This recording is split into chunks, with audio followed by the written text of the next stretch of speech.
Hey, what's up? Welcome back to the JESS MARSHALL Podcast. This week, it is my distinct honor to welcome Thunder Walker into the studios. We're going to talk about everything from women in entrepreneurship to breathwork and meditation to the cannabis industry and how it's exploding onto the scene in states that surround Texas, and very soon it'll be in the state of Texas. I think you'll enjoy this episode. Hey, what's going on, everybody? Welcome back to the JESS MARSHALL Podcast. Wow. Mark that swipe. Bring it. You're from Dallas. You're a Dallasite.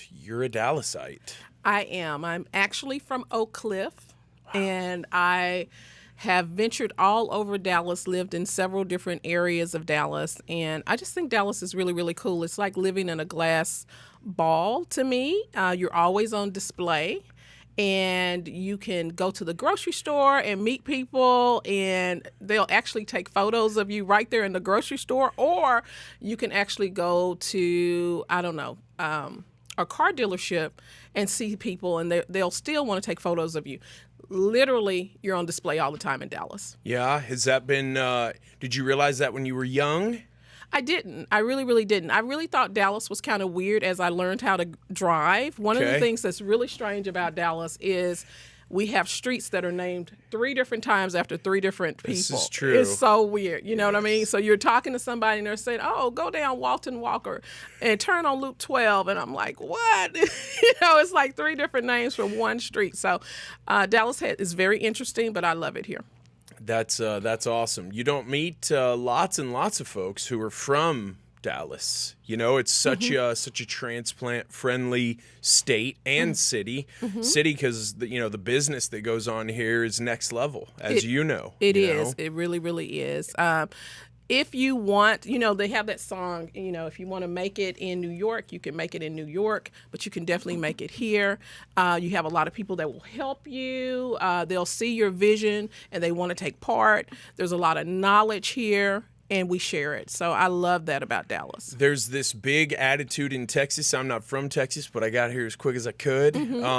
It's this ask forgiveness, not permission attitude. And I think it comes from the boom or bust oil guys, don't you?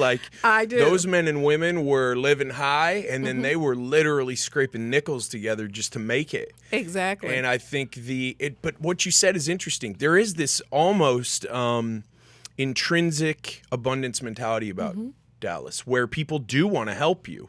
If they see that you're gonna hustle like they had to hustle, or suffer like they had to suffer, they're like, "Let's go. What do you got? I want to hear what you have to say." Exactly. And so I always invite friends and family from other areas to come here and try it out. If you want to start a business here, it's very easy to start a business in Texas. We are very close to being the least amount of fees, I think. Out there, you're just not bum rushed with a lot of different governmental fees. You can get shit done here, man. Right. We want you to succeed, and that's what I love about it here. You're a serial entrepreneur. You've been starting businesses for a long time. How many have you started? Have you lost track? I've lost count. Yeah. But there's not a business that I cannot start. I really realized that you can do anything as long as you understand the basic skills of starting a business. Okay. And so I've started businesses on my own, and then I've also partnered with people that have additional skills that I didn't have, and we've started different businesses. I've started a school before, and that's still going. It's really, really doing well. That's awesome. I've started clothing stores before, definitely into real estate. Did a lot of different things. Right now, I am in the process of starting up a liquor store and spirits. Yes. Good for you. So I'm really, really excited about that. And I'm in Oklahoma, guys. I am so much into Oklahoma. We're doing dispensaries in Oklahoma. And we also have our own CBD and Delta 8 line, which will be nationwide. So I'm really, really excited about that. That's rad. So when are we going to start getting the when's everything going to open up dispensary-wise in Texas, do you think? I had an attorney on a couple of months ago, and he said he thinks it's going to be sooner rather than later. I agree. I think it's in less than 2 years. Yeah. Texas, We will not be left behind. I know everybody's thinking, oh, it's slow, we are conservative. But one of the things that we like about being able to achieve different types of businesses is that once we see another state that's doing it and doing it well, we want to come in and do it better. And so that's our competitive edge of Texas. So Yeah, and I don't think nobody in Texas is allergic to money.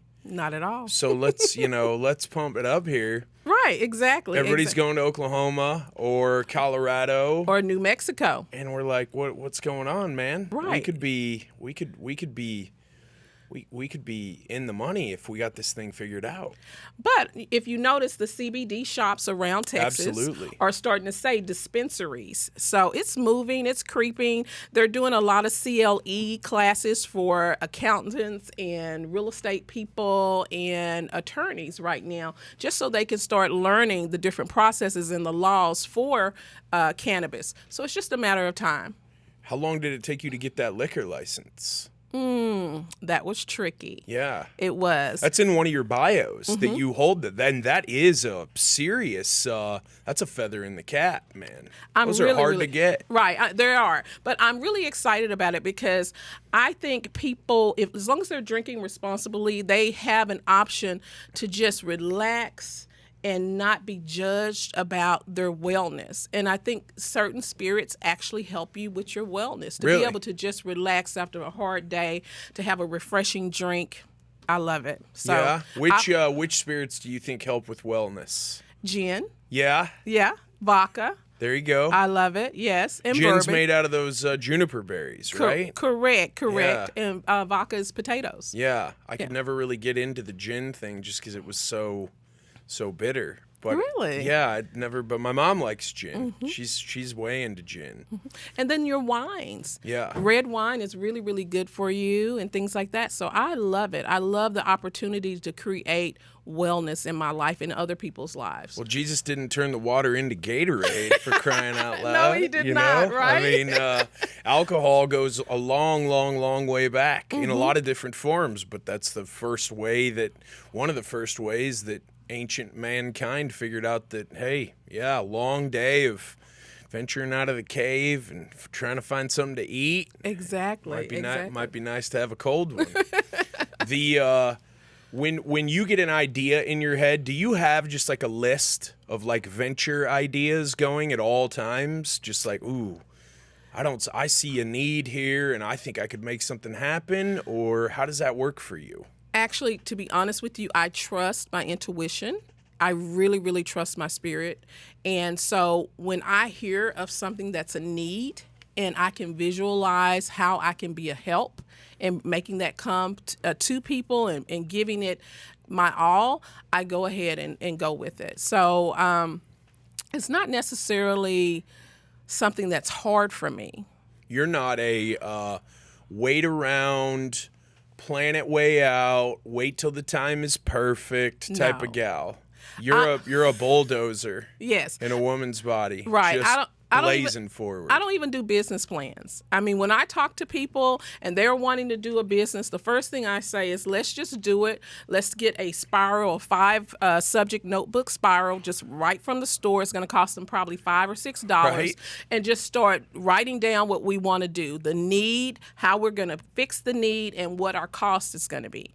And they're like, well, don't we need a business plan? Don't we? Oh, forget that. We're going to write everything down, and then we're going to start the process, and then we'll write what we did in the rearview mirror. And that just works for us. It works for me.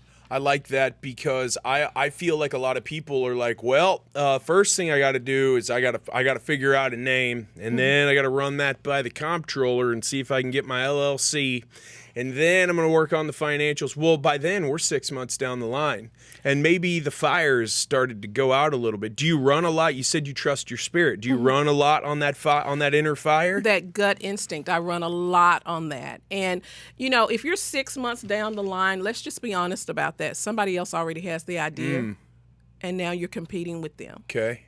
And if someone else is already doing it, you need to figure out how you can do it better. There's always room, you know, for you to be the best at something. So it's not one of those things where you say, oh, I can't do it because 5 other people are already doing it.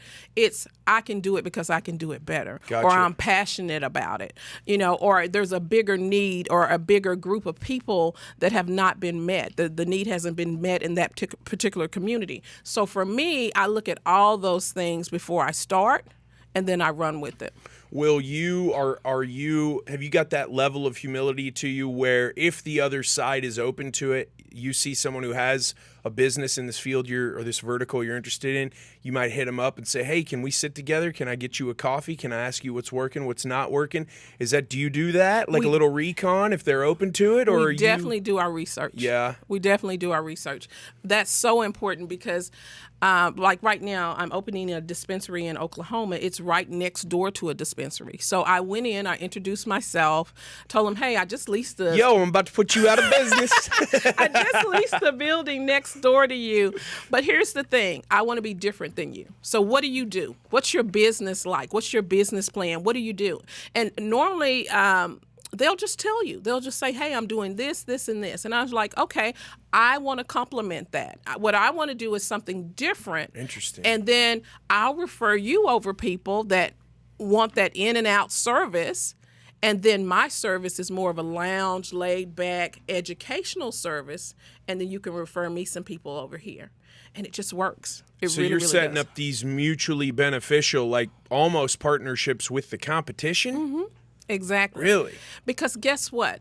There's enough business out here for everyone. There's people love to consume. Yes. They love to consume in America. Yeah. So for me, I'm thinking, okay, if your niche is this, let me just come over here and be something else, and we can work together to make sure that the community has the services it needs. That's very cool. Are you then able to offer them value because maybe you look at things from a different perspective, and are you able to draw on their wealth of knowledge because they have something that's way more valuable than just something you could read on a document? They've experienced. Exactly. Like, oh, we've been robbed, or oh, this has happened, or you got to watch, you really want to close down early on these days, or things like that. Are you able to tap into that type of thing? Absolutely. Most of the time, people are very, very honest with you. And so what they'll say is, hey, these are the things you need to work through. These are the things, the obstacles that are in front of you. This is the software that I use. And you can learn from that. And then when you build those type of relationships, they're not afraid of you moving next door or down the street because they know that there's competition everywhere. Sure. So why not go in and say, hey, all I'm trying to do is be as successful as you are, but doing it a different way. So what's your tip? So if you sell this product, guess what I'm going to sell? I'm going to sell something a little bit different. But if somebody comes into my shop and they ask for that particular product, guess where I'm going to refer them? Right over to you. So you've got a little bit of, I'm going to have your back, and you're going to have my back, and I'm going to scratch your back, and you're going to scratch my back, and everyone's going to live happily ever after. Does it always work like that? It doesn't always work like that, of course. But I've moved into a couple of places, and when it didn't work like that, I just kept giving them the charm, and we finally fell in love later on because guess what? There's always going to be competition. It's just a matter of how we can turn that corner into the place in that city that everybody wants to go to. So if I can do that, I'm going to help the person next door to me. You strike me much more as you attract more flies with honey than you do with vinegar type of business person. Absolutely. Is that the way you're looking at it? Absolutely. You just said I'm going to keep charming them. So if they come at you a little sideways, maybe they're a little frustrated or hungover, whatever, their kid got whatever. You keep being kind of like a bright light, and you find that ends up working over time. Absolutely, absolutely. Because you have to look at different business models.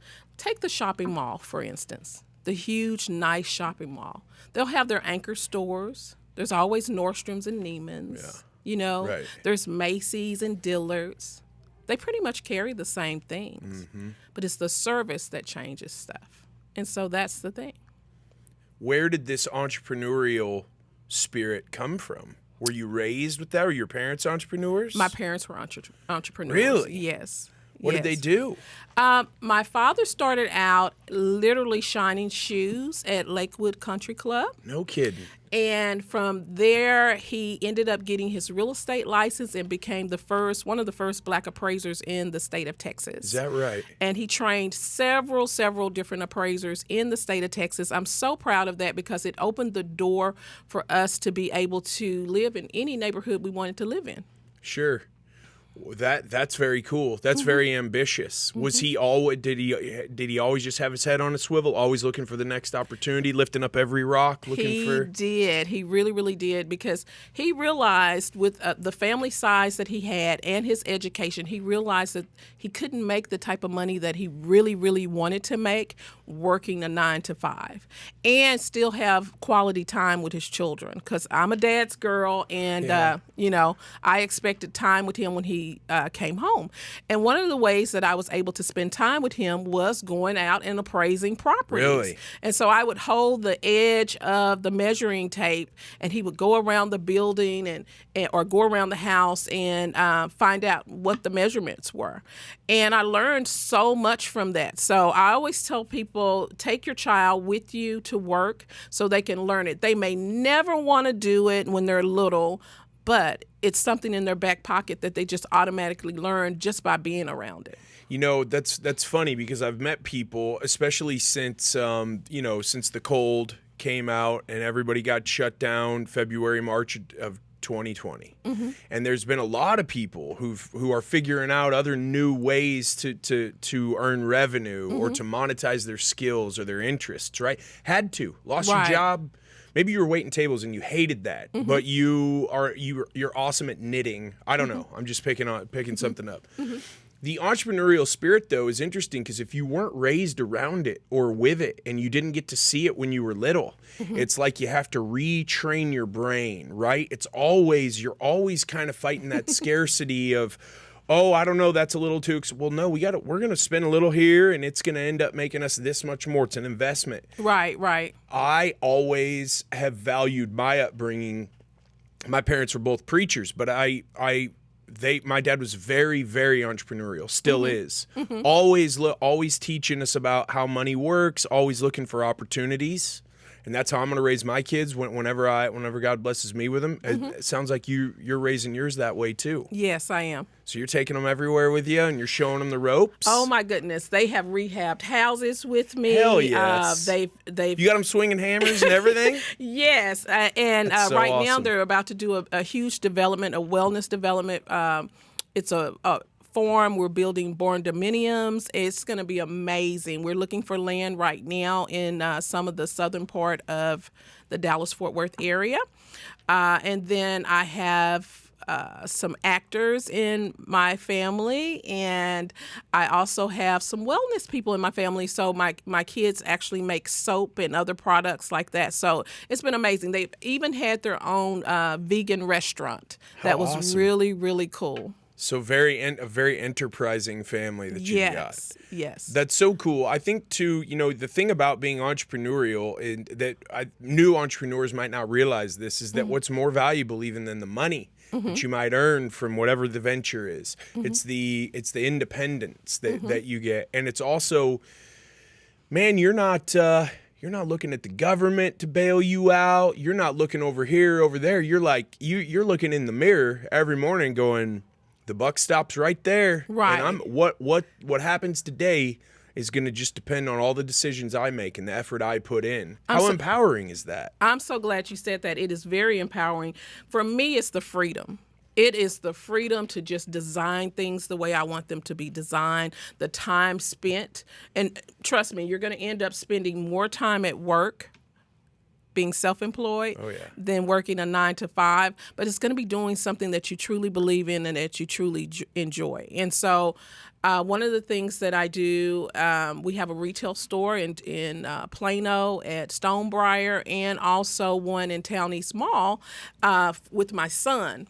And he loves clothing. We're about to open something in Vegas. And so I'm just amazed at them watching me throughout the years, picking them up from high school, picking them up from elementary, and they're in the back seat, and we're just doing our thing. Hustling. Yes. Just going for it, swinging for the fences. Exactly. And so for me, usually what I tell a person is I want you to write everything down that you're good at. And then I want you to write everything down that you love to do. And then you cross-reference, and that's how you find out what your passion is. And that's how you find out what you should try doing while you're self-employed. Sure. Is it not sustainable in your opinion to do something that you don't really have a passion for, but it pays the bills? Not in the long run. Yeah. No. It just because the fire goes out, you just can't. If you're waking up in the morning and you are not ready to go to work and not excited about getting up and doing your thing, it's a waste of time. But you know how many people are like that? You know how many Yeah. people live that life? That's a lot of people. Is that part of your passion in terms of how visible you are? I'm not talking about just your appearance, but you're always putting valuable content on social media, valuable stuff. What was Kanye saying the other day about the Gap, about the deal with the Gap? And Exactly. you know, and exactly. you're just like, I saw that on your Facebook. I think I was like, Yes. absolutely. You know, Kanye can be very controversial, but what I love about him is that he is raw and he's honest about it. And he was speaking his passion. You Yeah. know what I mean? He was speaking his truth. And so when you look in the mirror, I finally realized for myself, when you look in the mirror, anywhere from 18 to 21, I'm going to give you that time frame. Every mistake, every problem that you've had is really on you, right when you get about 21 years old, because it's based off of your decisions. And how long you stay in that situation is based off of you too. So if you actually start at 21 and you look back from your current age to age 21, and you look at each problem, each issue, whether it's financial, whether it's relationship, health-wise, is based off of a decision that you made. You have to own up to that, take responsibility for that, and then move forward. And so for me, when I started really looking at my life, I shedded some tears.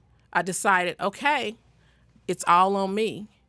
And once I took that responsibility, I made my life into what I wanted it to be every day, every day. When did that happen? When did you take that look back, shed those tears? Was there like a traumatic situation, a scenario? There's always going to be a traumatic situation, probably.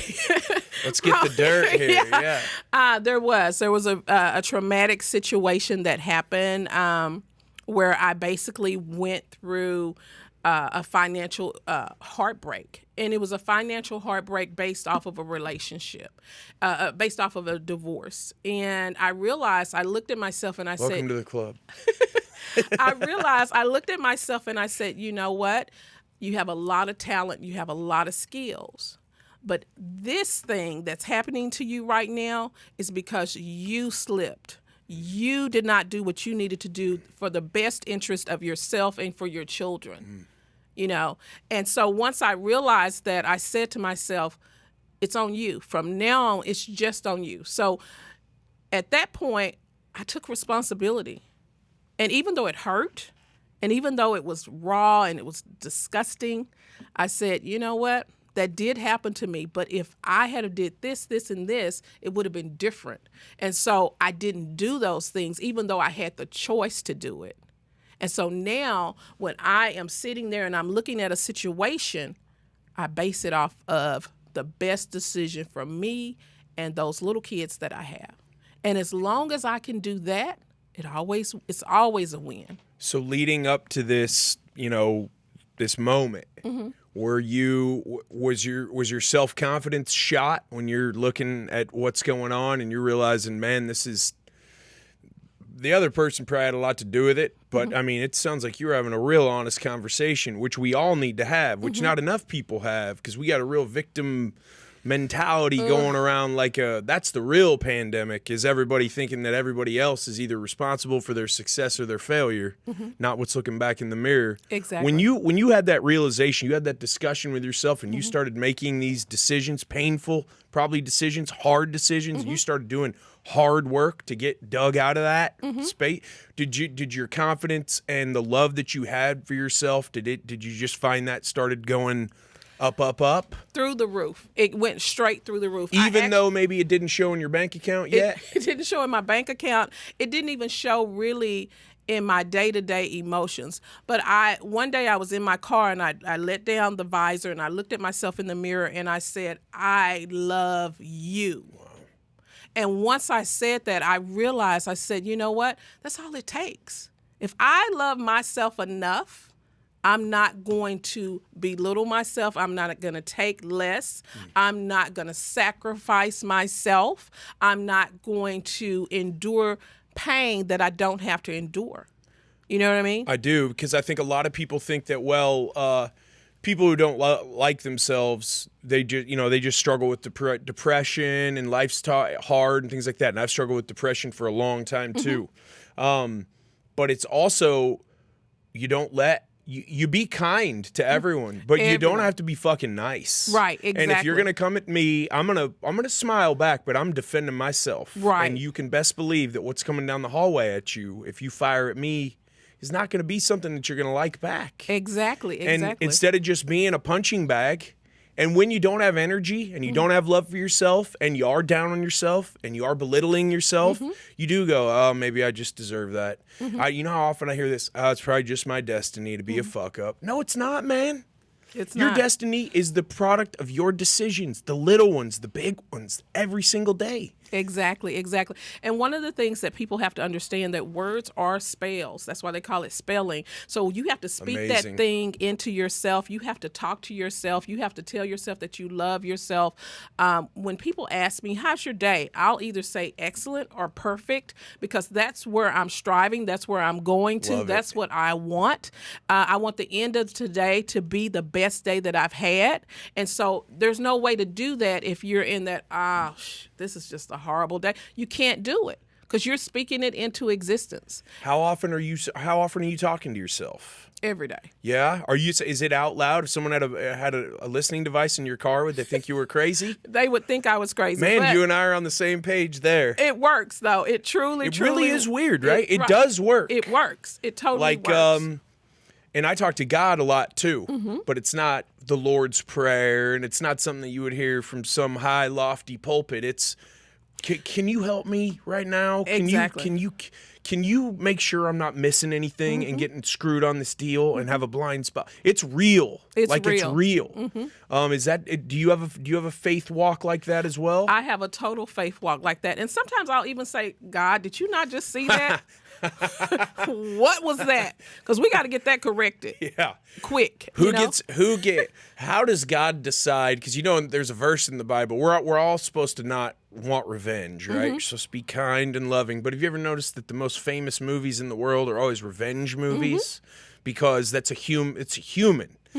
I've always wondered how God decides who gets, because revenge, when something wrong is done, it always comes back. People call it karma, the universe, whatever. Something always happens, but there's always a human involved in what happens. It never gets to be you. That's just not the way. But how's God up there just going, yeah, so what happened to Thunder?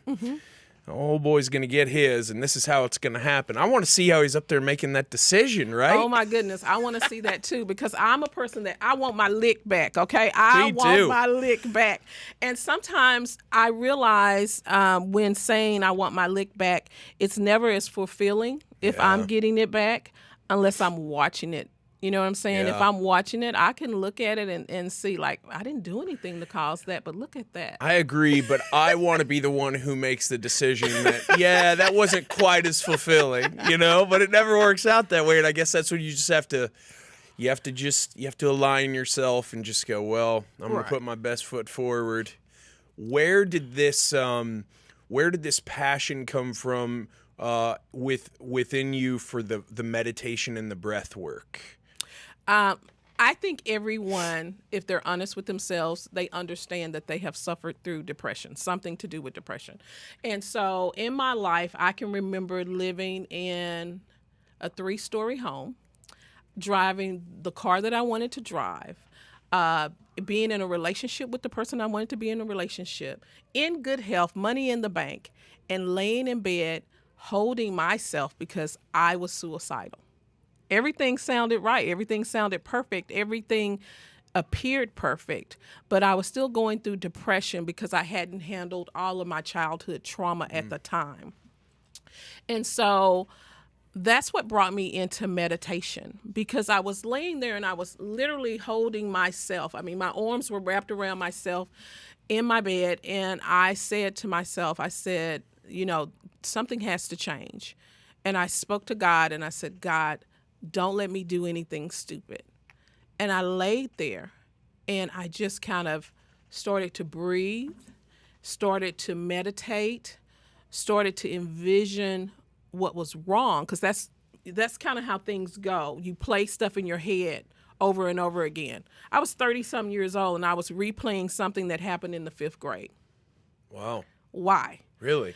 And do you remember what that thing was, or was it several? Well, there was a person in the 5th grade that we were riding bikes, and he said, "You know what? You really don't look good with bangs. You really shouldn't wear bangs." Okay. Okay. 5th grade. No, I get it. Yeah. And to this day, I still haven't worn bangs since that day. Yeah. And it was that traumatic, but he said it in front of everybody. Sure. And it was very hard. You know what I'm saying? And I know people were like, God, that's so silly. But, when you're like 10 or 12, it was so embarrassing. You know what I mean? Absolutely. So I laid there, and that was not the only thing that was replaying in my mind, but there were so many things that will replay in your mind that embarrasses you at that very moment, and you relive it. And so what I had to do was just train my mind to think about all the positive things. And so as the subconscious comes through with a negative thought, I would do a positive thought, and then I'm not really good at exercising. The other way that I was able to help myself is that when I was really, really getting depressed and not wanting to be here, I started doing sit-ups. Okay. And I literally started doing sit-ups and jumping jacks. And so for whatever reason, my body was like, oh, she's got to be happy because I don't really want her to do any more sit-ups. It's releasing endorphins and all of that. Exactly. And so I got into fitness more, and I got into meditation more, and just understanding that there's something bigger than that one moment in time. And so that's how I got into the breath work. It's interesting that so many of us don't understand until we get to like this critical tipping point that our brain runs everything, runs it. It's the computer. This is just the equipment. And yet when a negative thought comes in, you don't have to entertain that. Right. I say out loud all the time, nah, get the fuck out of here with that. Nah. Don't come around here with that. I do it all the time. Exactly. When I'm working out, I always on Wednesdays before a podcast, I always go work out alone in this big field when it's the hottest in the day. So I want to dial in, think about what I want to talk about the next day, think about what I'm interested in, and I'll have negative thoughts. Like, this is a waste of time, man. What do you do? Like, what are you doing? Who do you think you are? What is this BS? And I'll just be like, no, man, that's not true. You know how many people have reached out to me because of this and just been like, hey, man, I listened to that. And I heard what that guest was saying about this or that. Or like Amberly, who you just met. Right. Who just about lost her leg. And she goes around giving people her strength and her hope and her faith and helping people who feel like they can't go on. But we have the ultimate control. And we don't think we do till we start seeing things different. And when that negativity starts to creep in, but you just go, no. Exactly. No, not today.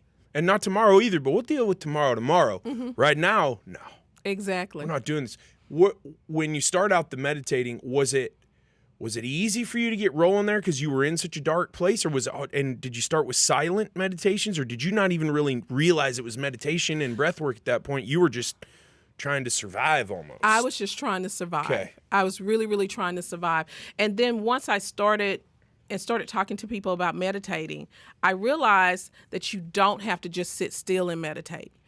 That's the thing. I think it's very important for people to understand that it's not, well, did you learn how to meditate? I didn't learn how to meditate. I just started listening. And when I got to the point where I could start listening to my inner thoughts, I could start listening to spirit. I could start listening to my breath, my heartbeat. I could just feel it all. And I silenced the rest of the world. I silenced the negativity. And that for me is meditating, whether I'm in movement and I'm walking and meditating, whether I am sitting, laying down, or in the bathtub. Sure. You can experience it, a higher level of energy, a higher level of being without just sitting on a cushion with your hands like this. Yeah. It's not necessary. If that's what you want to do, that's fine.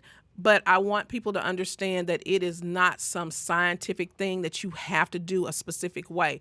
It's really allowing your body to listen and your mind to be clear. And it's this weird thing where you start to figure out what works for you. Mm-hmm. And then you start to take it further and further. Have you experimented with the really aggressive breath work, like the breath of fire, the in out to get to where you get that almost DMT release in your lungs? Have you worked it to that level? I have. I really have. And can you explain that? It's hard to explain, right? It's very hard to explain, but almost if you can explain it, it didn't happen. Right. But it feels like you're leaving your body. Yeah. And so for me, once I really started getting into meditation and retraining my brain, retraining how I breathe, and even changing my diet, I got to the point where sometimes I would just not necessarily lose consciousness, but I'm not there in the body, not there in the moment. Are you like up above, looking down almost? Yes, okay. yes. I've had similar. Yeah. Yeah, and even driving, like I'll be driving and then I'll just get where I'm there. I'm like, that's a weird one. Yes, yeah. And that's happened to me before. And so for a little bit before I could, train it and understand what I was doing, I had to stop driving myself. I actually had to let someone else drive me because I would get to the destination, no problem, no issues, no concerns. Were you running red lights? I wasn't running red lights, but it was like I was on autopilot because I was so focused in. But it gave me such peace. It really, really did. Is it almost addicting? Yes, it is to a sense, but because I have children, because I have friends and family, I have to pull myself away from that for a minute to actually experience what they're experiencing. Because you can find yourself really high and levitating into breath work. And you can, it's totally different. It's almost magical. And you're on it kind of obviously isolates you. You're doing it, you're journeying yourself. Yes. So you're making these decisions that, okay, I've got to be fully present right now. I've got to put that to the side for a minute, but I like it a lot. And then coming back to it to help center you and bring you back into alignment to where you feel like everything is going to be okay. Correct. Could y'all explain Breath of Fire and what you're talking about? We've talked about it a couple times in the past month. Just the technique a little bit. I think it's different for everybody. Yeah, I think it's different for everyone. I know that on Breathwork Beats, which is one of the YouTube channels I dial in on, that guy's really good. It is he will have you. It's the Breath of Fire is a very aggressive. It's a hard work. It's an in out, and then speeding it up, and then holding. Deep. Yep. At the end, you're either holding with an empty lung, or it'll have you hold with a full lung. But you're not just breathing like we are now, and you're not breathing where, at least for me, when I'm totally relaxed, it's in and out the nose only. When I'm really anxious, I go in deep through the nose, out deep through the mouth to get myself back to like a baseline, get myself settled down. What do you do when you're really trying to get... Let's talk about just trying to have an experience, because there's a difference between just a relaxing meditation that centers you and like working and trying to push your body and see, some of the Wim Hof stuff, like see what your body can do. What do you do when you're trying to have an experience, one of those almost transcendental out of body type experiences? One of the things that I like to do is be able to soak in water while I'm doing it. There's something very unique about your body floating in water. Is that because that's how we were all carried before we were birthed? Yes. And, water is very fluid. I think, to me, water represents God. And so it can be in different forms and different change. So it just, for me, it represents a godlike experience. And so I'm breathing in and out through my mouth and then through my nostrils. And it's a deep feeling with my eyes closed in a very, very relaxed state. Do you lose track of time? I definitely lose track of time. Yeah. Mm-hmm. How long do you think you've gone before and just been like, whoa, it's dark out? Usually after I get everybody settled down and quiet, I'm going to say probably maybe 10, 15 minutes. I try not to go too long because you can exhaust yourself. You can just, to me, it feels like I've been to Six Flags sometimes. Your body can be like heavy. You know what I mean? Like it's gone through sensory overload almost? Yes, it can be very, very heavy. And living in that space of that heaviness, it doesn't always feel great when I go too long in it. I normally try to keep myself anywhere from 5 to 7, maybe 10 minutes at the longest. Because when I'm really into it, it's very hard to come back down. It's very hard to come back down. So if it's a night and you finish up, you might be a little too revved up to really. Yeah. That's interesting. But it makes you where you can actually, I'm very creative afterwards. I'm very diligent in things that come and are downloaded into my spirit at that moment. And so some of my greatest thoughts and some of my greatest business plans have been done by doing that. Do you have something to write with right next to you? Now, maybe you're not going into the session going, okay, give me an awesome business plan idea, but you are going in with an open mind going, whatever happens, happens, but I'm here to put my best effort in, and then if an idea comes, I'm ready. Exactly. But that's not your intention going in? Exactly. And then I've also even practiced doing it with other people and trying to connect with them as we do it, because I think it's a spiritual journey. So if they're in their home and I'm in my home, we may pick a time that we're going to practice and so do not that. In the same room necessarily. Not necessarily in the same room. Okay. And see if we can reach that spiritual high together. And have you felt like you have been able to reach that, to achieve that? Really? Yes, exactly.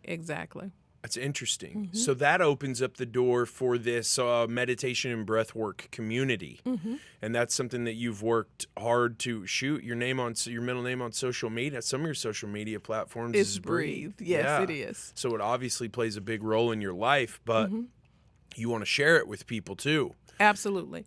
I actually in the past, I've had a Airbnb, was called the Breathe House. Yeah. And what we did is we invited women and men to come and share just that moment of meditation. We've had birthdays there where people would come and actually celebrate and have a birthday party part of a meditation session. Yes. And then for several years before COVID, we did Dallas Breathes.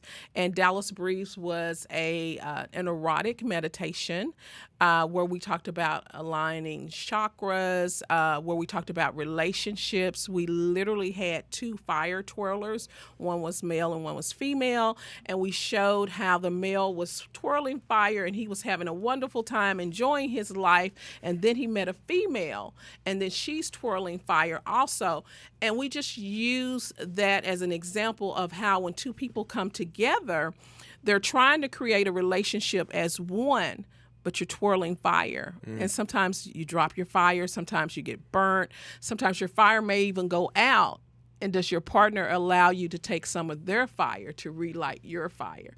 And so during that process of that meditation, and the audience was able to watch that, it allowed them to understand what the balance is in creating those type of relationships and how to handle trouble, problems, misunderstandings, all of those things, even the things that could be positive in life, they're all fire. And how do you handle it when you connect with someone else and they bring their own fire? Sure. So.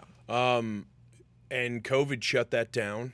Yes, of course. What was your when that first started to become a thing? What was your mindset there? Were you just steadfast in your positivity, like whatever happens, let's go, it's another day? Or were you scrambling at times to try to stay afloat or keep your equilibrium? How was it? No. It was something that was very led. I was led to do it because people have so many issues trying to create relationships, and so it was based off of couples, and we had some singles that came to the different shows that we had, but it was really to teach people what it was like to be in a relationship with someone else, so they could visually see it. One of the monologues that we had a lady come, and she was dressed all in black paint, and she was just really, really beautiful in black paint. And as she walked through the crowds, they had different Dixie cups of gold glitter and silver glitter, and then they also had more black paint. And so we would say positive things about her as she walked through. And as we said positive things, we would put gold paint on her. So she'd start to shine and sparkle and feel good about herself. But then she walked through a portion of her life that was negative. And so then we poured black paint on her and other colors, red, things like that, to dull her shine. And so I wanted people to understand that words matter. And just like you're putting out your words as something positive or something negative, it's just like the gold glitter or the black paint. It affects a person. And so she walked through the crowd, and we really got a chance to see that. And people came to me and they were like, oh my God, how were you able to create that? Did you think of that concept yourself? Yes. Gum or want something you can I'm have there? I'm good. And so Really? How did you come up with that? Well, we just Was that a meditation session? That was a meditation session. Yes, because we want people to understand that. Thank you. That words really, really matter, and the way you approach people, whether you're in a relationship with them, a coworker, your neighbor, or someone that you say that you love, it matters. It sticks to them. And we really don't realize that. We don't realize how it affects people when we say negative things. And there's been experiments out there where we've had people talk to a plant and said negative things, and the plant would die. Or to say positive things to a plant, and the plant would flourish. And it's the same as human beings. You're familiar with the 5 love languages. Mm-hmm. I contest that everyone, at least one of their love languages is words of affirmation, even if they don't say it is. Most dudes, physical touch, most gals will say, acts of service. But if you don't have words of affirmation in a romantic relationship or even in a friendship, I don't think it's real.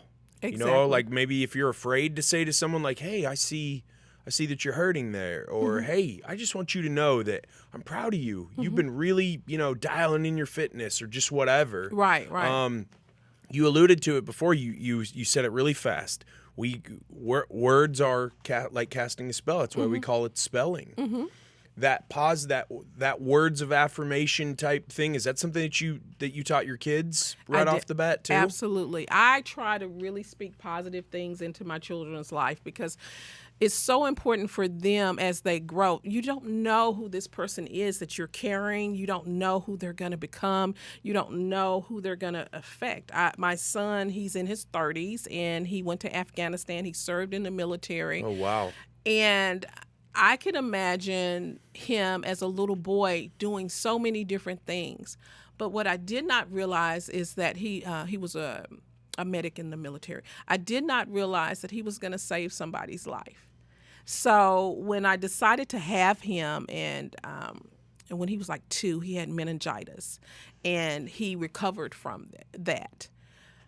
I thought about that when he was sent off to Afghanistan and came back, and he had saved some people's lives. And I thought about that, and I said, oh my goodness, if I hadn't have had this child, this person right here wouldn't be alive. Wow. If he had passed at 2 years old, this person right here wouldn't have been alive. His children, which are my grandchildren, would not be here. There's just so many different things that people do not understand. Just that one thought of having a child, making a decision to have a child, and then seeing where they go and what they're capable of doing. So I speak positive things into my children's lives. If they have an idea to do a business, I'm there. Or even if they don't have the idea, What if it's a bad idea? What if it's a bad idea? What if it's a bad idea? Okay, explain that. What could be a bad idea? I don't know. I mean, I hear business ideas all the time, and I'm like, yeah, I'm thinking in my mind that's never going to work, and I'll be like, right on, yeah. Like if you want, you should go for it. Something specific. I don't think that there are any necessarily bad Really? ideas. I think that they may need to be reshaped, but you know, when you start thinking of stuff, when I think of Elon Musk and he wanted to build SpaceX, everybody told him that was ridiculous. But look at him now. Oh, well, You know that what I mean? dude, yeah. You know what I'm saying? So I don't think that there's necessarily they're bad ideas. Maybe it might be before its time. Did you see his boat thing at Burning Man? I didn't see it. Is it beautiful? It's just crazy. Yeah. I mean, the dude he's not thinking on the same plane we are. Exactly. And Yeah. so you have to understand that when people come, and we talked about Kanye, you have to understand when people come to that point. Out in you the go. middle of the desert. That's funny. That's hilarious. It's beautiful. And you could just walk on. Mm-hmm. There was no, they weren't checking for VIP or anything like that. You just walk on. If you needed an air-conditioned place to sleep at that night, as long as there was room, you could.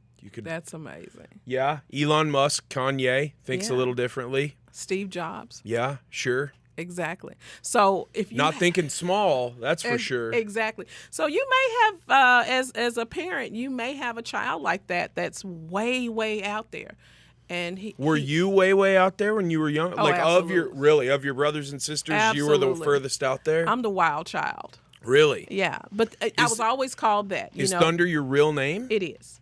It is. What did they expect? But I'm the wild child.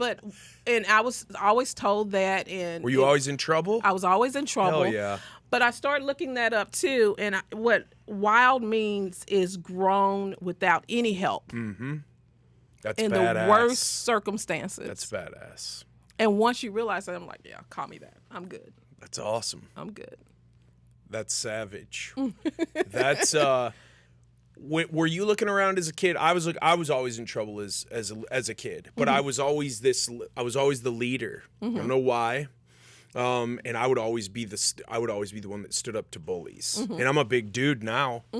So now somebody comes around my people and they want to bully him. I'm like, yeah, it's not going to fly around here, son. Right. But when I was little, it was just in me. And I was literally always in trouble. And I would just look around and go, what's wrong with me? Did those thoughts ever cross your mind? I think so, yes, because basically for me, there was no limits.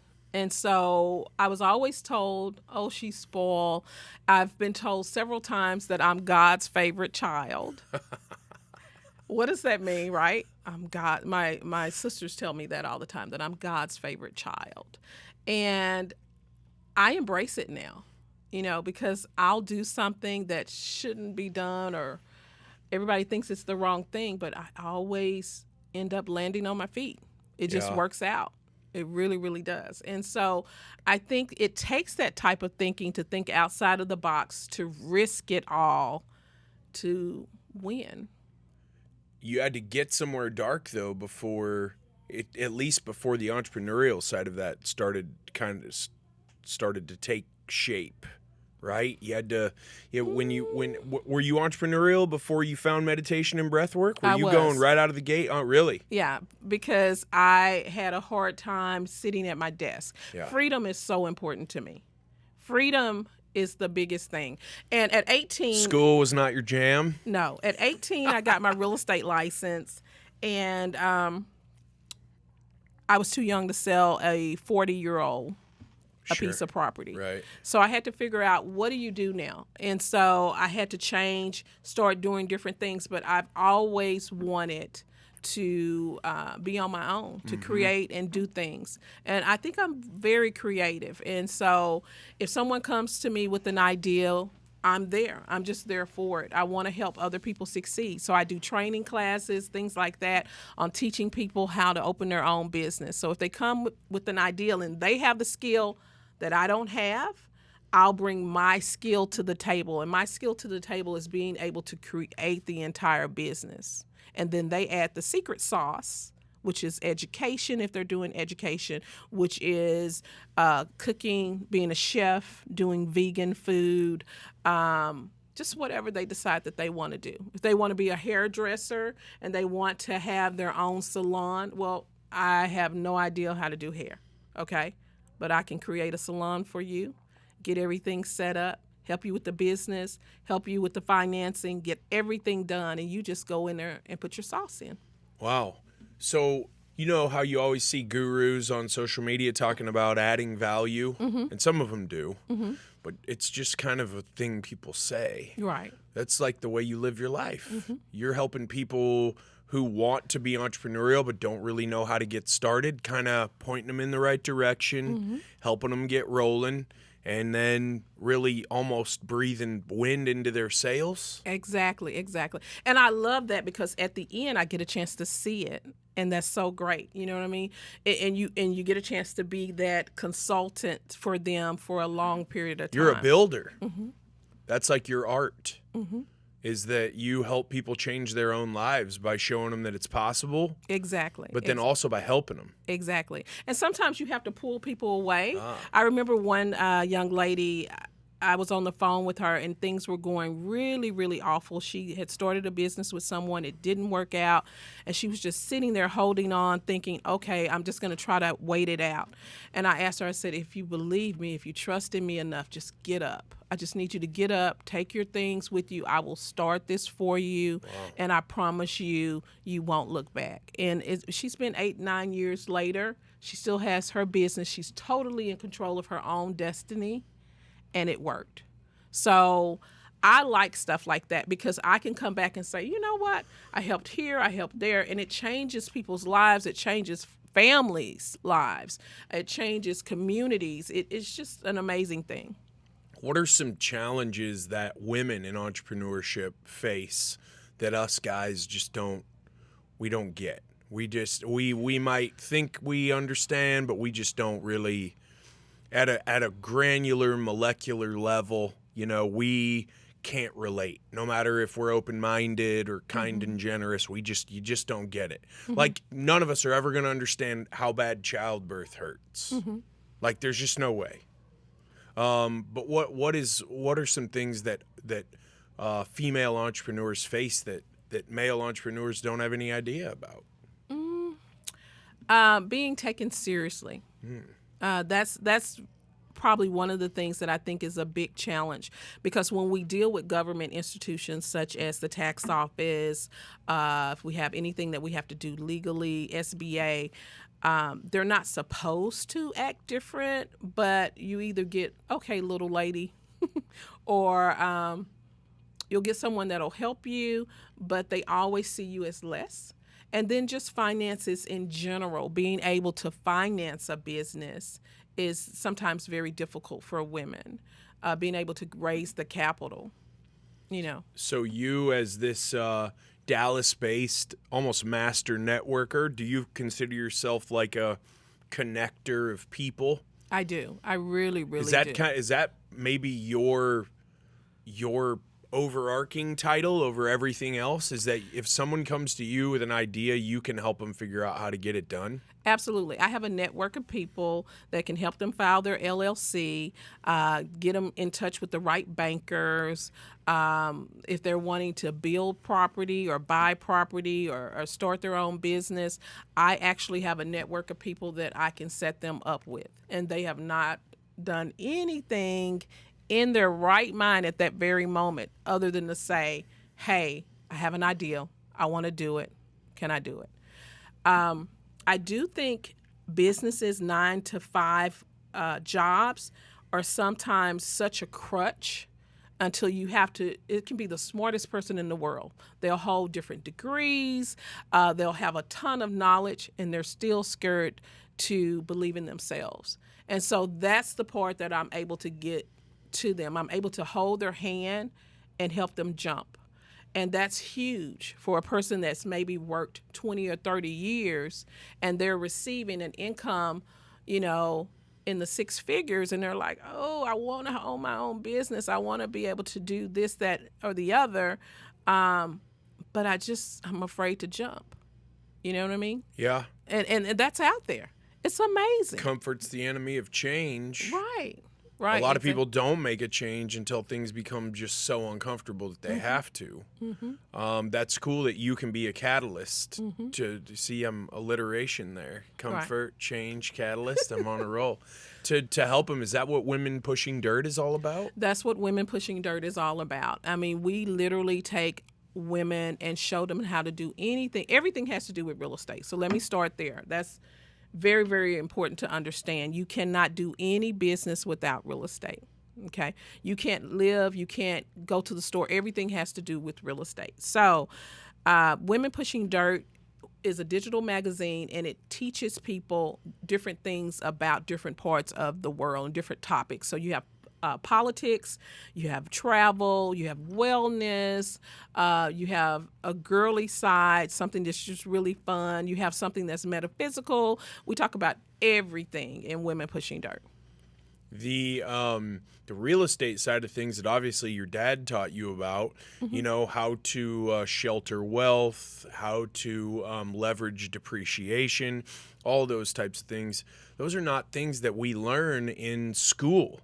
Not at all. Those aren't really even at a real clear level taught in real estate school. You almost have to get out there and get your teeth kicked in a few times and win a few times and lose a few more to start to get a real good feel and idea for how real estate works. I mean, if you think you're just going to buy a course off the internet and then you're going to go out and start hitting home runs, you're smoking like that really good meth.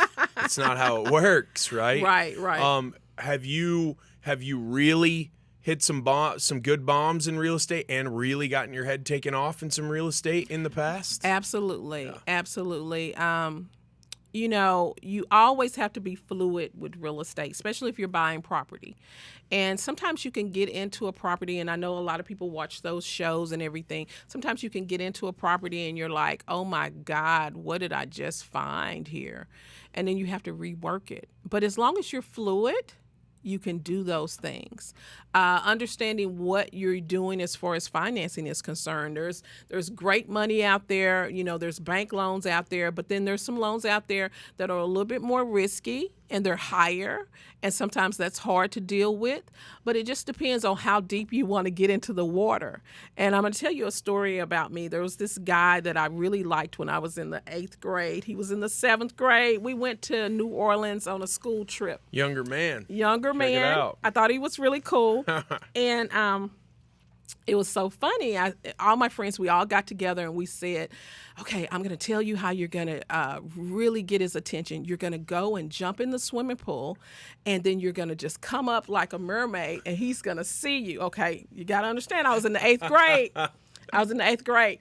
And so on the dude side, that'd be like coming up out of the river like Chuck Norris. Yes. And so okay, I got on my swimsuit. He's out there. All the guys are out there. All my girlfriends are out there. And so I'm walking around the pool, and I'm like, okay, I'm tall. I'm going to jump in, because it has to be deep enough. So I'm going to jump into the 6 feet, and I'm going to hit the bottom. I'm not a great swimmer. I'm going to hit the bottom, come up like a mermaid, and then he's going to ask for my number. Cool. It's worked out. Let's go. Done. Let's do it. So I'm walking around. I'm looking cute. I jump in. And it's not the 6 feet, it's the 9 feet of water. Gosh. And I can't touch the bottom. And I start to panic. And he jumps in, the guy I was trying to meet. He drags me out. There's snot all over my nose. My eyes are red. I'm looking like a fool. And he helps me. He gets me all together. And I'm just so embarrassed. And, my girlfriends were like, okay, come along, let's get in there. And they're like, listen, he knows who you are now. That's right. That's right. So that's the story. When you ask me, has there been a problem before? guess what? Yeah, you jump in. You just take it. You jump in, you go all out, and you may be in the 9 feet. You may be there, But guess what? If you have made it, you've done what you need to do, somebody's going to recognize that you're drowning. They're going to come and they're going to help you out. And it may be just the right person that you want to help you out. So that was the 8th grade. We're still lifetime friends. That's awesome. Yeah. He's a doctor now, and we still meet up at least once a month for a drink. Really? Yeah. That's great. Yeah. And so you just never know who you're going to meet and how you're going to meet that person. Yeah, go drown. Go start drowning. Start drowning. Yeah, the universe might surprise you. That's hilarious. Yeah, exactly. Like I said before, the whole waiting around till the time is right thing in entrepreneurship, it's just not the way. It's not the way it works. It's never been me. I'm not saying like make half-assed decisions or do anything halfway. I mean, if you make a promise, you got to deliver the deliverables. Mm-hmm. Sometimes the front end on a deal or a business is the most fun, right? Mm-hmm. Mm-hmm. Let's get out there, let's market it, let's sell it. And it's the back end, getting everything integrated and getting that whatever the product or the service is delivered, that's tough stuff. Yes. Are there times when you get in the middle of a project where it is like being in the middle of a bad house flip where you're looking around going, what the hell am I going to do here? Exactly. But that's why I gave you the story because, if you ask for help. There you go. You'll find it. That takes humility, though. Right. A lot of people would rather drown silently than just say, hey, I think I'm in trouble over here. Does anyone have a pointer? Well, I think that if you are badass enough to go out there and be an entrepreneur and say, hey, I'm going to live my dream, surround yourself with people that know more than you, and then also bring in people and lend back and teach people what you know, there's no way that you can really lose. All you're going to do is learn. You're going to keep learning, and then eventually you're going to create the exact product that you wanted to create. Has your entrepreneurship journey brought you to the realization of the importance of being around like-minded individuals? Absolutely. Is it so interesting when you get in a group that thinks small or a group that's always pulling you down? The tall poppy syndrome. Mm-hmm. Where is it a lobster when a lobster's about to climb out? The crab effect. The crab, they'll pull them down. Yes, exactly. But then when you get around other people, especially if they're more, successful, there's just this aspirational effect where everyone, it's not one-upsmanship, but it's like, oh, that's great. You can do. Let's go. Exactly. I know people. Let me connect you, and that's more. And that gets the hair on my arm standing up because the energy is different in a room like that than in a we think small, we're destined to lose, life sucks room. What's being around like-minded people done to change your life? And what do you do to take action about getting around more like-minded people more often? Well, I definitely go to a lot of conferences. I try to seek out people that know more than me. And I'm always trying to learn. Even with the liquor store that we're opening in Dallas, one of the things I told one of my partners, I said, hey, I'm not interested in ringing up a six-pack. I want to know the hard stuff. I want to get in there and understand the hard stuff. I want to pull those shelves and the walls. I want to be there when they cut and create what the wall is going to look like, what products we're going to purchase, all of those things. And it takes time. It takes time. And that's the one thing that you're going to have to be willing to give up to get the freedom that you have when you're successful. So to answer your question, it's always about learning. There's never a time that I haven't said to myself, hey, I know everything, because I don't. But I know where to find it if I don't know it. You know what I mean? And I don't bother with the little small stuff. I'm trying to learn the overview of what we're doing. And you have the grit to ask. Right, exactly. That's so important. If you go ask successful people, hey, how'd you do that? Hey, you're really good at that. How they will tell you. They will tell you. People love talking about themselves.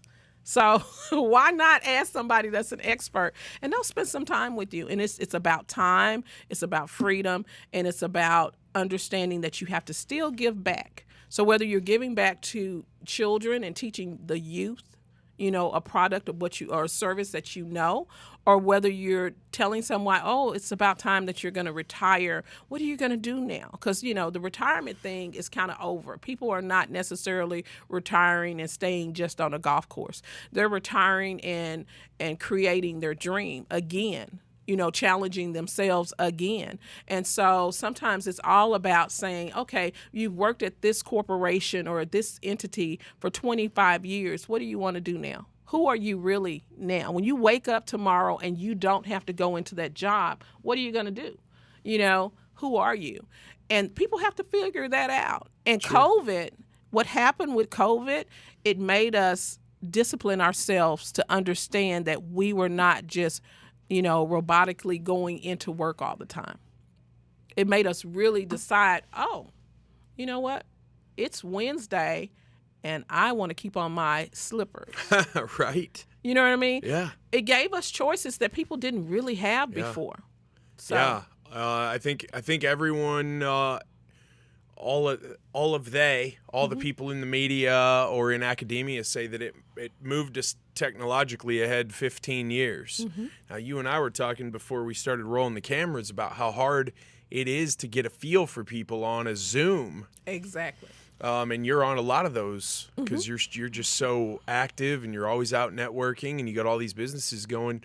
What have you done to hone your Zoom, your Zoomdar, your radar on Zoom, so you can tell if someone's tuning you out, or how do you get around the Zoom hurdle? Because man, that's a hurdle now if you're in sales. It is a total hurdle right now for me in doing sales, or even just trying to get my point across on Zoom. I am still live on the screen. I normally do not use an icon or things like that. If I have to use one, it's never just my initials. I try to use something that represents who I am. And then I ask questions in the chat.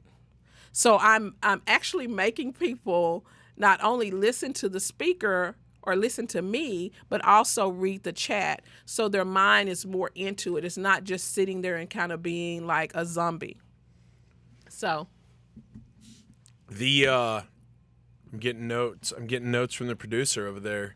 The tough thing about COVID was the fact that we couldn't we stopped being able to meet each other. Mm-hmm. We stopped, it's so if you're trying to get your point across or network, I mean, there were no conferences for a year. Mm-hmm. So if you're going to meeting people at conferences and we're not allowed to go, what did that do? Because you're a very social person. Mm-hmm. When everyone had to be apart and, 2 weeks to stop the curve or whatever, and then that went on and on and on. Did that wear on you at all? It did. We did a lot of stuff virtually, of course, but it did. It really, really did. And what really was weird for me is not being able to see a person smile, with wearing the mask and stuff like that. That was very difficult, I think, because I think that that's a part of energy that we exchange with each other that we didn't even realize that we were exchanging, the nod, the smile, the things like that when we saw people.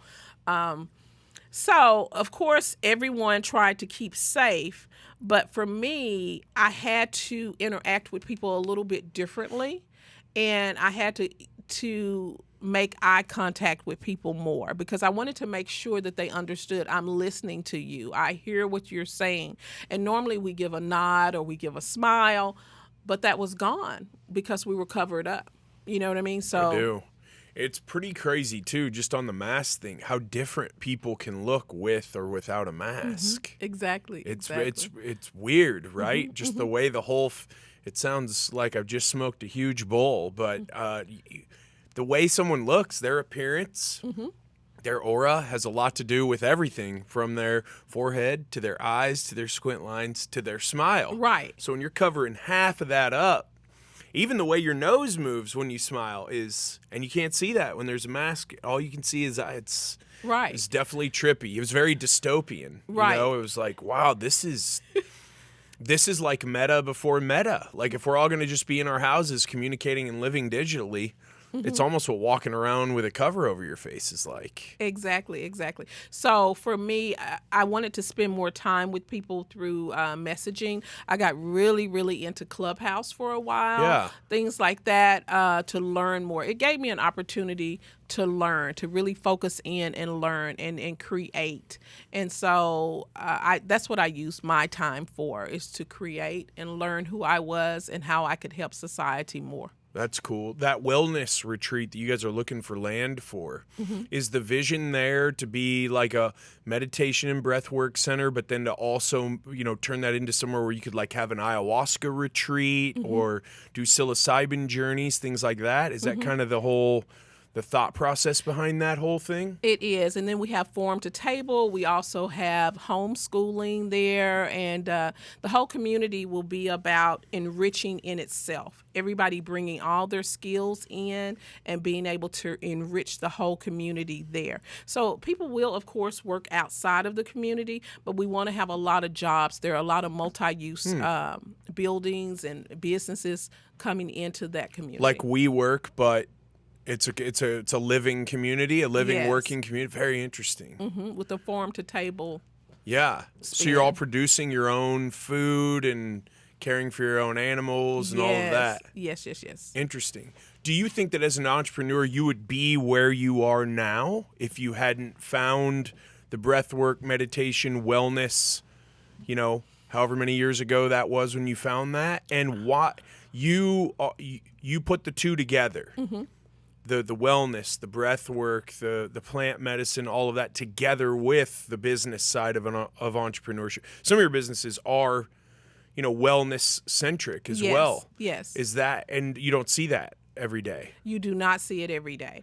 No, I wouldn't be. If I hadn't found the ability to meditate, the ability to have a clear ear to listen, then I think I would not have the energy to give to others, because you have to replenish yourself.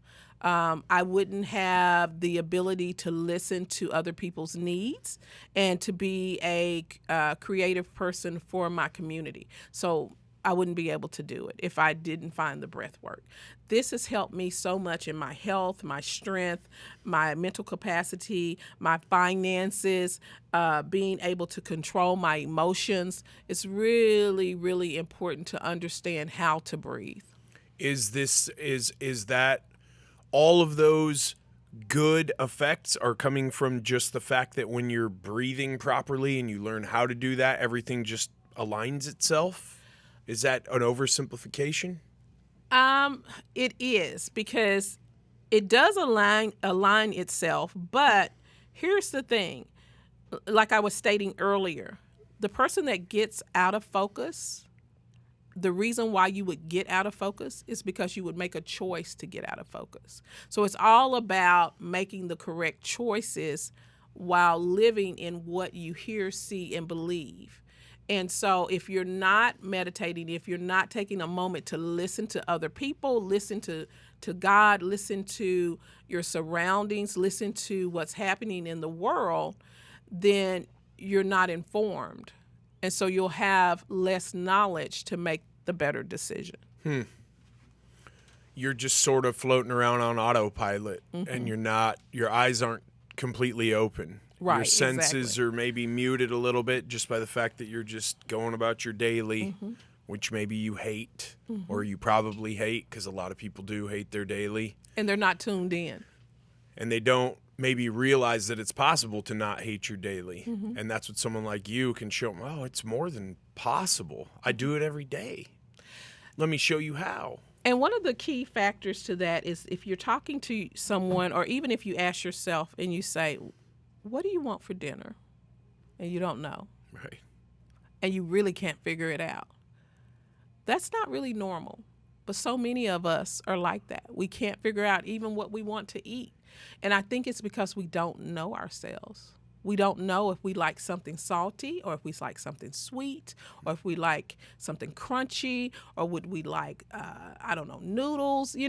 All of those things are important. You need to know what you want and what you like. And it could be as simple as, hey, what would you like to have for lunch? And people don't know. Isn't that strange? Just because they're out of tune with who they really are? Correct. And maybe they're just so overwhelmed with, what's on this? You could just stay busy 24/7 with what's on that. Exactly. Right? Living in the box. Exactly. You live an outside of the box type DIY life, it seems like, where if 9 out of 10 people are going right, you're going left. Where if everyone else is deciding the wild one's going the other way.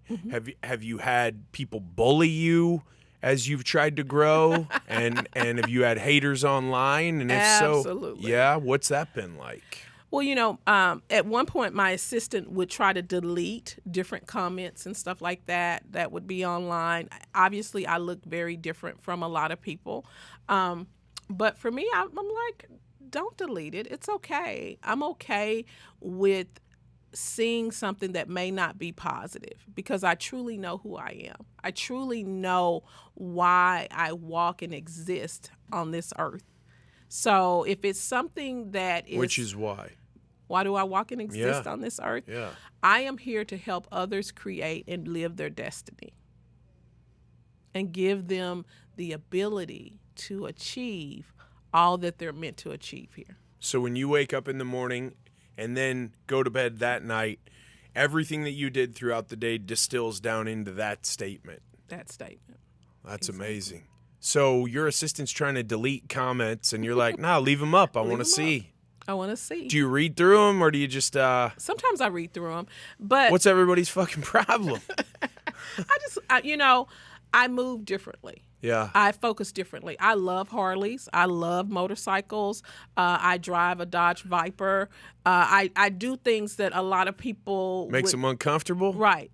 Yeah. Right. I'm still the wild child. Yeah. You know what I mean? Vipers are rad. But I live awesome. my life enjoying my life with no excuses. And, a friend of mine, he said, the dash is the most important thing. And so from the date that you're born to the date that you leave here, there's a dash. Yep. And that's all you get is the dash. Yep. And so that's important to me. I want to make sure that as I go through transition, I'm like, dang, that was fun. That was so much freaking fun. And I want to also make sure that my place on this earth has touched enough people that they can say, oh, the reason why my child went to this school is because Thunder helped build this school, or she helped this community, or she helped someone learn how to eat better for their health and lower their blood pressure. There's so many different things that are out there that we can all help each other with. No doubt about it. I think that's the coolest thing about, the internet and social media. There's a lot of misinformation, but there's also a lot of really good information. You just kind of have to sift through it. You've mentioned nutrition a few times and said that when you started getting into breath work, you also found some nutrition hacks. What did you eliminate or add to your nutrition plan that helped you so much? Well, I love water, but not just any water. I like water that is a higher level of oxygen. So that's usually what I drink. I drink essential water a lot, and I removed a lot of different sodas, and the only thing that I'll drink right now is water or pineapple juice. Oh, yeah? And pineapple juice is one of my favorites. It represents, in my mind, prosperity. It represents a sweetness, a nectar to me. And I love it. It's good for your health, too. It's very refreshing. So that's one of the things that I changed. I got rid of all types of sodas, all types of fake juices, all types of fake drinks. The other thing is I didn't change my diet to eliminate meat. I don't eat pork, but I didn't eliminate steak. If I eat a steak, I won't eat bread. If I eat bread, I won't eat something else. And I always include spinach in everything. Really? Yeah, I love spinach. What are you, a big Popeye fan or something? Yeah, okay. Back in the day, I was. But it was very true. Yeah. Spinach is very, very good for you. And it really, really helps with your health. It helps you to eliminate any types of colds that may be coming on and things like that. It's very, very good. As much as you like water, and we've talked about water several times, is it hard for you in Texas? And when you get to the coasts, do you feel drawn to the oceans? Would you ever live on an ocean, on a beach somewhere, or do you like the attitude and the business climate here so much that you can get around the fact that we do only have one natural lake in the entire great state of Texas? It's the great state of Texas. It is the too. great It state. is the great state. 100%. I agree. 100% agree. I love bodies of water, and so I try to spend time at lakes and also on the ocean. But I think what's important about being near water is understanding that there's all types. And so I don't think I would just go and live on the coast. I can visit the coast and enjoy that, but then also come back to either Oklahoma or Texas or New Mexico and enjoy the other things that's there. I love natural things. I love the forest. I love mountains. I love just dirt in itself. I love playing in dirt. So, yeah. That's awesome. I do too. You've got some shops opening in Oklahoma, you said, and are you going to branch out into New Mexico as well? Yes, that's the plan. And we're doing some things in Vegas. So I'm the executive director of the Women Chamber of Commerce for Cannabis, and I'm really excited about that in Oklahoma. So I just got that position, and I'm going to be working to help other women get into the industry. And if they're already in the industry, my goal is to help them really, really get the education that's needed and build a power base for women to understand what it's like to not only own your own business, but to help those that are in need. I have a huge passion for people that have special needs. And so whether it is depression, autism, Down syndrome, whatever it is, PTSD, cannabis is really, really good for that. So, are we past the stigma that cannabis, that pot, that weed has carried with it, or is that always going to be around, or is it becoming more mainstream now that these ladies who you're helping get into this business don't have to necessarily, or is there a lot of, it's a business I'm going to get into, and their family might be like, what the hell? There's still some what the hells out there, you know. And I guess that's going to subside as laws continue to change? I think so. And as time passes, I mean, I grew up with Nancy Reagan. This is your brain on drugs, you know, with the egg crackling and all that in the skillet. And so that was really a way of training a whole generation to believe that this plant was not good for you. But once I saw the plant, I fell in love with it. I fell in love with the colors. I fell in love with just how beautiful it is. I mean, it comes in all different colors, purples and oranges. Those purple ones are cool. And to have such a plant to be stigmatized like that, it's just, I don't know, it's so... It grows out of the ground. Right, exactly. It's something like a carrot. Right, like something that God made. And so for me, I want to change that. I want to change that for women. Is that you in a photo with your plant right there? Yes. That's awesome. That's a great photo. Thank you. That plant right there, I mean, it almost sings to you. It's such a beautiful thing. And so I would tell anyone, if you have, or you're on the fence, you really don't understand what cannabis is, just take a journey, learn, be open to learn about something. Isn't that the biggest thing, is people who just aren't open? They're not You're trying to explain, and they're just, no, illegal, no, get away. Yeah, exactly. But this plant is so beautiful. It smells beautiful, and it helps with so many different things. Are you, when you say it sings, are you feeling like a vibe from the plant? Yes. Because it can give so many, it can heal in so many different ways. Yeah. Exactly. But it's kind of, let me just say this plant is kind of moody too. So when they're growing, you want the plant to be female. But if the climate changes, or if it gets some bugs on it, or too much light, it'll turn into a male plant and it won't produce the way you want it to produce. Is that a fact? Yes. And I'm like, whoa, what? And That is far out. Isn't that crazy? Yes, and then that is. I didn't know that. Yeah, it is really, really That is interesting. crazy. Mm-hmm. Do you foresee a day when in dispensaries we won't just be able to get cannabis products, but also other plant medicine products? You know, your mescaline, psilocybin, things like that can help. Especially, you mentioned PTSD. I mean, the FDA is about to approve a study so that, you know, a lot of our servicemen who struggle and other people with PTSD can microdose with some psilocybin or even LSD that's going to help them overcome these deep emotional troubles that they're having that's caused so many suicides. Exactly. And I do see that happening. What we have to understand is human life, for me, is so important. And so the dash.